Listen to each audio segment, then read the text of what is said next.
bangi zikiwa kwenye eneo lako juu ya kiwanja chako, hizo ni za kwako. Nadhani associate hilo swala tushakubaliana, na ukikutwa nazo maana yake wewe ni mtuhumiwa wa jinai. Lakini pia madini yakiwa chini ya ardhi yako huko underground, hiyo ni mali ya serikali. Nadhani associate usije ukashtuka siku moja tukasema sisi jamhuri tunahitaji mali zetu, maana yake tutakulipa kiasi cha fidia kutokana na maendeleo uliyofanya ili utuachie madini yetu. Nadhani hilo swala tushakubaliana. Sasa ipo hivi, ardhi, umiliki wa ardhi ni tofauti na umiliki wa madini. Umiliki wa madini itakuwa ni mali ya jamhuri. Kumbuke pia hivi vitu vinaongozwa na sheria mbili tofauti. Kuna sheria ambazo inaongoza umiliki wa ardhi, ambao hiyo ni sheria ya ardhi, Land Act, kuna Village Land Act. Lakini pia madini kuna sheria zingine ambazo zina govern mambo ya Minerals Act. Kwa hiyo ukihitaji kuchimba madini, maana yake paka uwe na leseni, umechukua leseni ya uchimbaji kutoka serikalini, na of course wanatoa leseni. Kwa hiyo mpaka sasa hivi tumekubaliana kwamba bangi ukiwa nazo juu,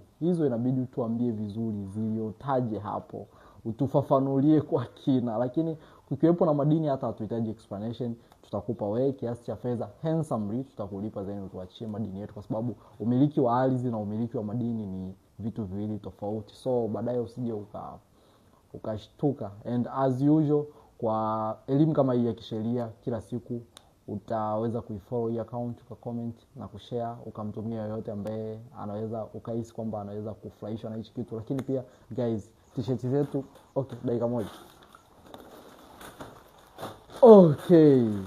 T-shirt zetu bado zipo na bei yake ni shilingi 25,000 tu ya Kitanzania. Ukinunua t-shirt utakuwa umeongeza mchango na support kubwa katika jitihada za kuendelea kuelimishana kila siku. And of course kuna hili tatizo mnalaumu kuhusiana na mwanga, quality. Nadhani ukinunua t-shirt kadri zinavyotoka tutaendelea pia kuimprove. So ukinunua t-shirt kwa shilingi 25,000 utakuwa haujanunua tu t-shirt, lakini utakuwa umeweka support kubwa na mchango mkubwa katika jitihada za kuendelea kutikisa ushahidi kila siku. As usual, iwe mvua iwe jua, tutaendelea kutikisa ushahidi. That's it.